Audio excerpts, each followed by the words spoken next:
নমস্কার, কেমন আছেন সবাই? ম্যাথস অল ইউটিউব বাংলা আপনাদেরকে স্বাগত। আমরা আজকে নিয়ে আলোচনা করব বর্গমূল। ক্লাস এইটের বর্গমূল, পেজ নাম্বার 37 পেজে বর্গমূল নিয়ে আমরা তোমাদের সঙ্গে আলোচনা করব। আজকের ভিডিওটা এনেছি বর্গমূল নিয়ে। দেখো, বর্গমূল কথাটা জানতে গেলে জানতে হবে যে প্রধান বর্গমূলের বৈশিষ্ট্য কী। আমার জানতে হবে কি প্রধান বর্গমূলের এই বৈশিষ্ট্যটা কি।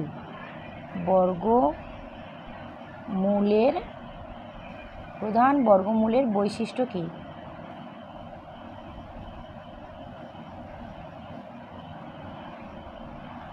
প্রধান বর্গমূলের বৈশিষ্ট্যটা কী, এইটা আমাদের আগে জানতে হবে। তাহলে বর্গমূল জানতে গেলে আগে কি জানতে হবে? আগে জানতে হবে যে প্রধান বর্গমূলের বৈশিষ্ট্যটা কী, এইটা আমাদের আজকে জানতে হবে। তাহলে শূন্য আমরা কি জানি? আমরা জানব যে শূন্য বা শূন্যর চেয়ে বড় কোনো পূর্ণ সংখ্যা। তাহলে শূন্য, তোমরা বর্গমূলটা করবে এবং খাতায়ও নোট করবে, নইলে ভুলে যাবে। শূন্য বা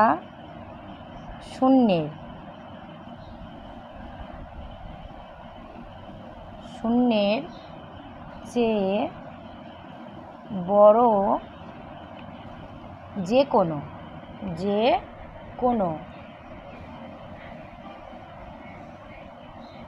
যে কোনো পূর্ণ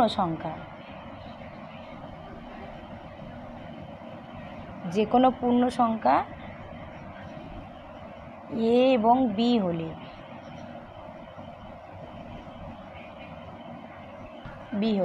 এক্ষেত্রে কি হবে? তাহলে বর্গমূল আমরা যদি শিখি, বর্গমূল জানতে গেলে আগে প্রথম জানতে হবে প্রধান বর্গমূলের বৈশিষ্ট্য কী। তাহলে প্রধান বর্গমূলের বৈশিষ্ট্য কী? শূন্য বা শূন্যের চেয়ে বড়, শূন্য হতে পারে বা শূন্যের চেয়ে বড় হতে পারে যে কোনো পূর্ণ সংখ্যা, যেটা এ এবং বি। যদি পূর্ণ সংখ্যা ধরি, এ এবং বি হতে পারে, সি ডি হতে পারে, যা খুশি হতে পারে। তাহলে আমরা যদি ধরি এ এবং বি হলে, তাহলে সেক্ষেত্রে কী হবে? আমি এ ধরতে পারি, বি ধরতে পারি। আমি এ ক্ষেত্রে ধরছি কি, যদি ধরি রুট এ আর রুট এ, এটা করলে কি হবে?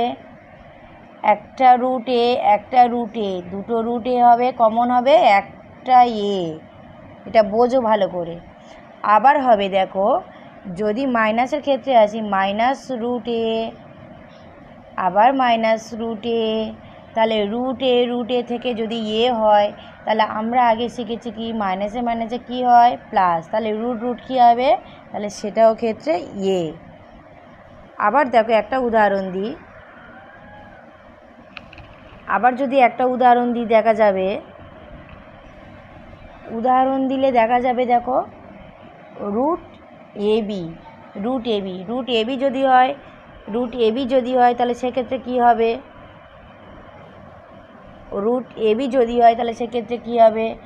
রুট এ রুট বি।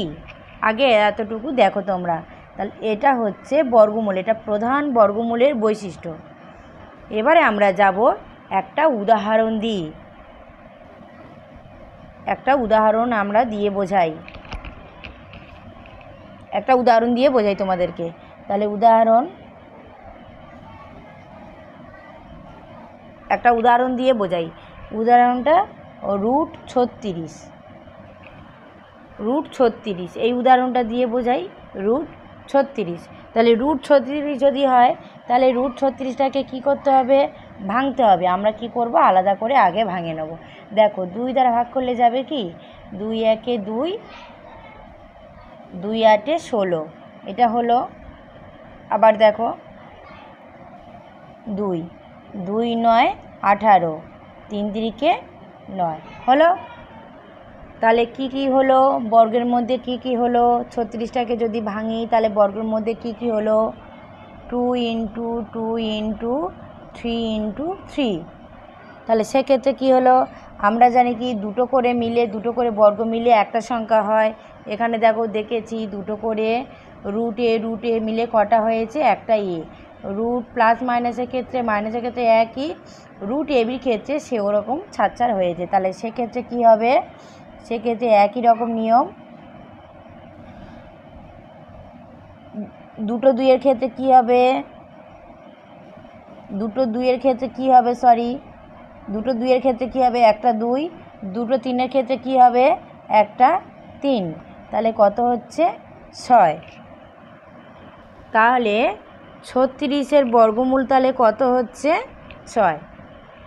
তাহলে এখানে 36-এর বর্গমূল হয়ে যাচ্ছে কত 6।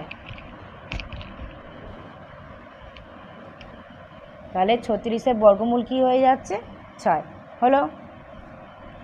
আবার যদি একটা ভগ্নাংশের ক্ষেত্রে যদি তোমাদেরকে বোঝাই, দেখো একটা ভগ্নাংশ, আগে এটা ভালো করে দেখে নাও, দেখো বুঝতে পারছো সবাই।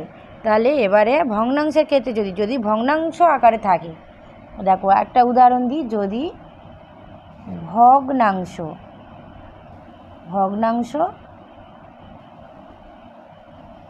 আকারে থাকে, যদি ভগ্নাংশ আকারে থাকে, ভগ্নাংশ বলতে কি, যেমন দেখো